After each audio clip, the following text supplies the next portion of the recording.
தனுசு ராசி நேயர்களுக்கு ஜூலை மாதம் 2025 எப்படி இருக்கும்? ராசியாதிபதி குரு 7ஆம் பாவத்தில் சூரியனுடன் இருக்கிறார்.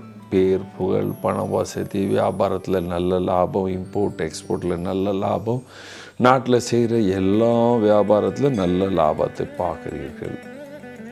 கண்டிப்பாக நல்ல லாபத்தை பார்ப்பீர்கள். 6ஆம் பாவத்தில் குரு, 6ஆம் பாவத்தில் சுக்கிரன், 7ஆம் பாவத்தில் குரு. 6ஆம் பாவத்தில் சுக்கிரனாக இருக்கும் பொழுது சுக்கிரன் லக்ஸூரியஸான பொருள்கள் வீட்டில் வந்து சேரும் என்று சொல்லலாம். 4வது பாவத்தில் சனி பகவான் வியாபாரத்தில் மாற்றத்தை கொடுக்கும். தொழிலில் ஏதாவது ஒரு புது தொழில் ஆரம்பிக்கலாமா, ஃபேக்ட்ரி புது இடத்துல ஆரம்பிக்கலாமா, நமக்கு இந்த இடத்துல வருமானம் கம்மியாக இருக்குது, இது ஏதாவது சேஞ்ச் பண்ணலாமா, இந்த திட்டங்கள் எல்லாம் போடுவீங்க. அதனால் லைஃப் சேஞ்ச் பேட்டர்ன் உருவாகுது என்று சொல்லலாம். அரசியல்வாதிகளுக்கு உங்களுக்கு வருகின்ற காலத்தில் பெரிய பதவி வர்றதுக்கு முன்னே உங்கள் வாழ்க்கையில் சேஞ்சஸ் எல்லாம் இருக்குது. அதனால் வேலைகள் அதிகமாக இருக்கும். நீங்கள் இம்போர்ட் எக்ஸ்போர்ட் பண்ணுறீங்கன்னா நல்ல லாபத்தை பார்ப்பீங்க. லோக்கல் வியாபாரம் பண்ணால் நல்ல லாபத்தை பார்ப்பீங்க.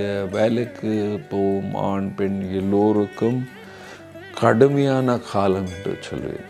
ஆமாம், ஏன்னா செவ்வாயின் நிலைமை கடுமையான காலம். பணமும் வந்து சேரும். கடுமையான காலம். அங்கே சில மிஷின் கெட்டு போகும், ஆஃபீஸில் கரண்ட் இல்லை, இன்வெர்ட்டரும் கெட்டு போயிடுச்சு, நான் வீட்டிலேருந்து வந்தேன், வீட்டில் நைட் கரண்ட் இல்லை, இந்த மாதிரி நிலைமையெல்லாம் வந்து சேரும். படிக்கிற ஸ்டூடெண்ட் எல்லாமே நல்லா படிப்பீங்க. சூரியன் குருவின் அருளால் நல்லா படிப்பீங்க. வீட்டில் இருக்கின்ற எல்லோரும், அம்மா அப்பா வீட்டில் யாராக இருந்தாலும் எல்லோருக்கும் சுகமான காலம். நல்லா சாப்பிடுவீங்க, டேஸ்டியான ஃபுட்டு சாப்பிடுவீங்க. ஏன்னா சுக்கிரன் 6ஆம் பாவத்தில் இருக்கும்போது டேஸ்டியான ஃபுட்டெல்லாம் சாப்பிடுவீங்க. திருமணம் ஆகாத ஆண் பெண்களுக்கு 7ஆம் பாவத்தில் இருக்கின்ற குரு பகவான் திருமண வாய்ப்பை உருவாக்குவார் என்று சொல்லுவேன்.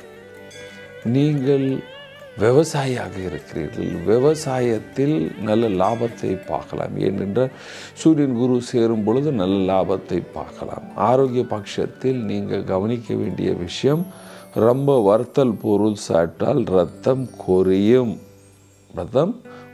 கோபம் செய்தாலும் ரத்தம் கொரியும். என்ன பரிகாரம் செய்யலாம்? பரிகாரம் தினமும் சிவநாம ஜபம் செய்ய வேண்டும். பகவான் சூரியனை பிரார்த்தனை செய்ய வேண்டும். தொழில் நிரந்தரமாக நல்ல லாபத்தை கொடுக்க வேண்டும் என்றால் சனிக்கிழமை காக்காக்கு எள்ளு சோறு வைங்க. நவகிரக கோயில் அல்லது அரச மரத்து கீழே ஒரு விளக்கை ஏற்றுங்க.